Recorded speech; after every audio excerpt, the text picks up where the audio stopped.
सत्ता का खेल तो चलेगा, सरकारें आएंगी जाएंगी, पार्टियां बनेगी बिगड़ेंगी, मगर ये देश रहना चाहिए।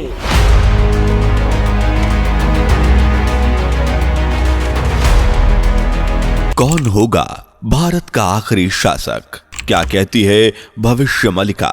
क्या भारत पूरी तरह से खत्म हो जाएगा?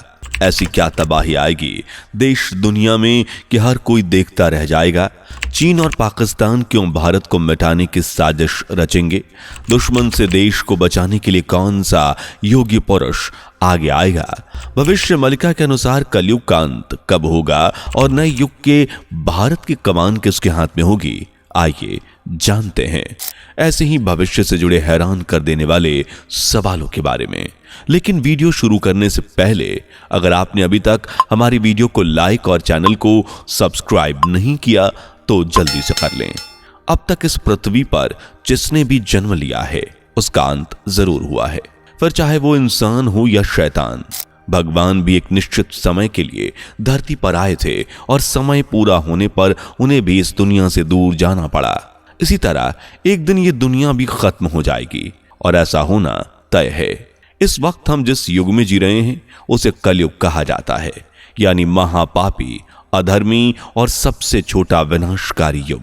इसका अंत बहुत नजदीक है, लेकिन इस अंत से पहले दुनिया को एक भयानक मंजर का सामना करना होगा। एक बड़ी तबाही दुनिया को तबाह बर्बाद कर देगी, और ऐसा हमारा नहीं बल्कि भविष्य में मोतियों में पिरोई हुई दिव्य ग्रंथ भविष्य मलिका का कहना है, जिसे आज से लगभग 500 साल पहले संत अच्युतानंद दास जी ने अपने दिव्य ज्ञान के बल पर लिखा था। इनकी भविष्यवाणियां 3 चरणों से होकर गुजरती हैं, जिसमें पहला है कलयुग का अंत, दूसरा है महाविनाश और तीसरा है शांति का युग यानी सतयुग।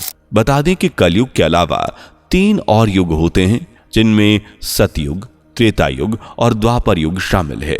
इन तीनों के खत्म होने के बाद आता है कलयुग, और कलयुग के बाद फिर एक एक करके इन तीनों युगों का आरंभ होता है, और इसी तरह युगों का साइकिल चलता रहता है। अब हम कलयुग में जी रहे हैं, जिसके अंत के बाद सतयुग की स्थापना होगी।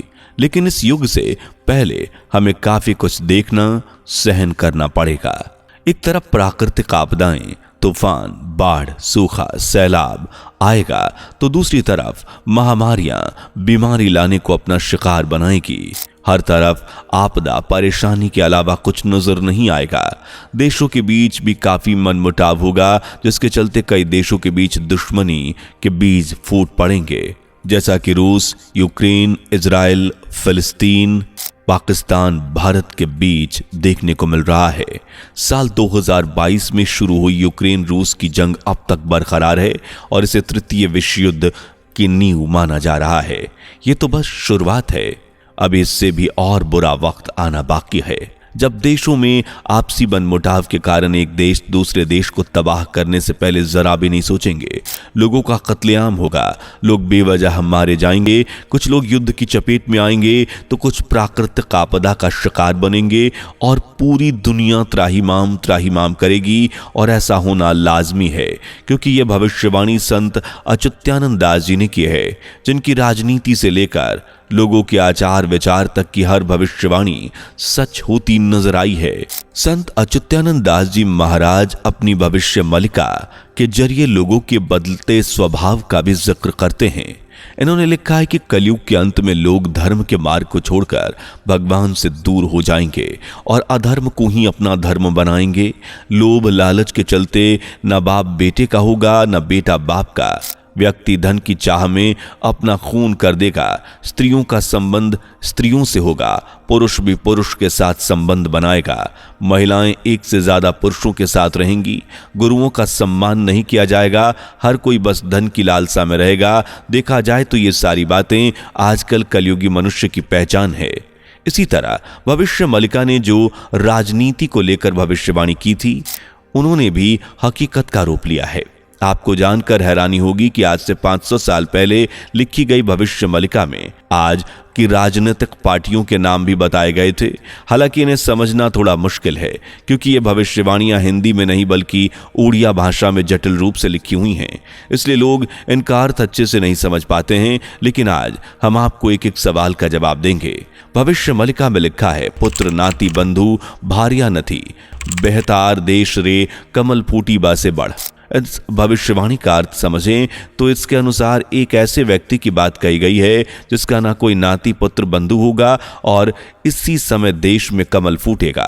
कमल का नाम सुनकर सिर्फ एक ही पार्टी का ख्याल आता है और वो बीजेपी यानी भारतीय जनता पार्टी। और जिस व्यक्ति की यहाँ बात की गई है वो माननीय अटल बिहारी वाजपेयी जी, जिनके बारे में जिक्र किया गया है कि जब एक ब्राह्मण सत्ता में कदम रखेगा तो दुनिया में एक बड़ा बदलाव देखने को मिलेगा। शुरुआत में ये 13 दिन सत्ता पर काबिज रहेंगे और इन्हीं कुछ दिनों में ऐसे बड़े बड़े फैसले लेंगे कि हर कोई उनके काम की सराहना करेगा।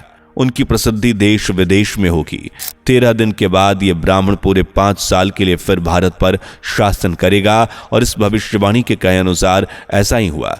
आपको बता दें कि अटल बिहारी वाजपेयी जी ब्राह्मण परिवार से ही ताल्लुक रखते हैं और इन्होंने अपनी पहली बार 1996 में प्रधानमंत्री पद के लिए शपथ ली थी। लेकिन अटल बिहारी वाजपेयी की सरकार सिर्फ 13 दिन तक ही शासन कर पाई थी, जैसा कि भविष्यवाणी में लिखा गया था।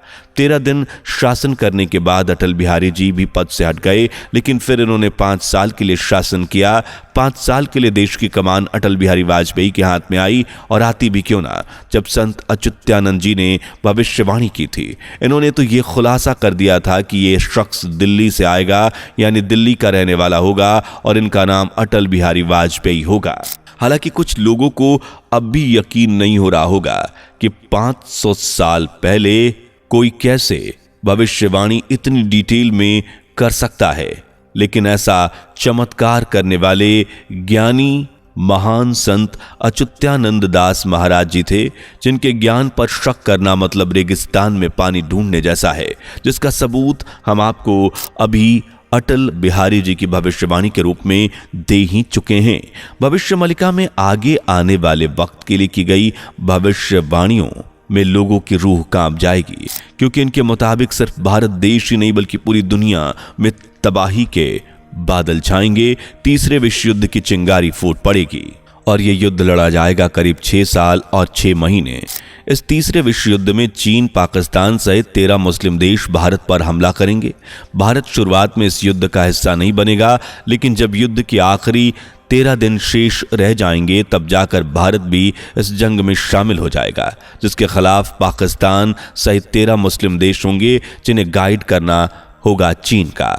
लेकिन भारत पर बुरी नजर रखने वाले दुश्मनों को मात देगा भारत का प्रधानमंत्री, जिसके हाथ में भारत की कमान होगी, और यही भारत को इन सब मुश्किलों से बचा कर ले जाएगा और दुश्मन का हमेशा हमेशा के लिए खात्मा कर देगा। तो कौन होगा भारत का आखिरी राजा? कैसे ये भारत को बचाएगा? आइए ये भी जानते हैं। भविष्य मलिका में एक श्लोक दिया गया है, अंतिम शासक आसिफ जे गुजुराष्ट्र रुधारी, भारत को शासन करीब आनंद थाई। इस श्लोक में आपको थोड़ा थोड़ा तो समझ में आ ही गया होगा कि इस श्लोक का पूरा मतलब। चलिए हम आपको समझाते हैं। अंतिम शासक आसिवे जे गुजरात राष्ट्र दुधाई, इस पहली लाइन का मतलब है कि जो भारत का अंतिम शासक या कहें राजा होगा वो गुजरात से आएगा और भारत में शासन करेगा। आनंद थाई का मतलब है कि ये शासक भारत पर बहुत ही आनंद और प्रेम से शासन करेगा। इसके शासन काल में हर व्यक्ति सुखी रहेगा और ये शासक खुद भी भारत को आनंदमय देश बनाएगा।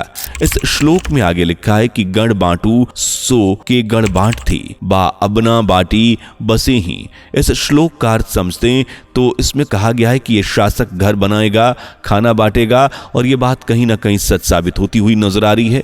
अटल आवास योजना के तहत घर बनाए जा रहे हैं और कोविड के दौरान मुफ्त राशन भी बांटा गया था और आज भी गरीब लोगों को मुफ्त अनाज दिया जा रहा है। और ये हमें भाजपा पार्टी के नेता प्रधानमंत्री नरेंद्र मोदी जी के शासनकाल में देखने को मिला।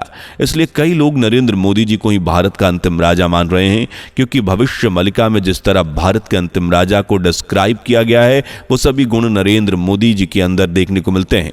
भविष्य मलिका के अनुसार भारत की आखिरी राजा एक शक्तिशाली हिंदू राजा होगा जो योगी पुरुष होगा और इसकी कोई संतान नहीं होगी। देखा जाए तो आज इन्हीं सब पहलुओं पर मोदी जी खरे दिखाई देते हैं। आज मोदी जी एक शक्तिशाली हिंदू राजा हैं जिनके सामने बड़ी बड़ी पार्टियां भी दम तोड़ देती हैं। इसी तरह मोदी जी एक योगी पुरुष भी हैं जिन्होंने अपना जीवन धर्म कर्म के लिए ही न्यौछावर किया है और इनकी कोई संतान भी नहीं है। इसलिए लोग नरेंद्र मोदी को ही भारत का आखिरी राजा मानते हैं, जबकि कुछ लोगों की सुई योगी आदित्यनाथ की तरफ इशारा करती है क्योंकि ये भी एक योगी पुरुष हैं और इनके नाम में तो योगी है और इनकी भी कोई संतान नहीं है। वैसे आपको क्या लगता है भारत का अंतिम राजा कौन होगा?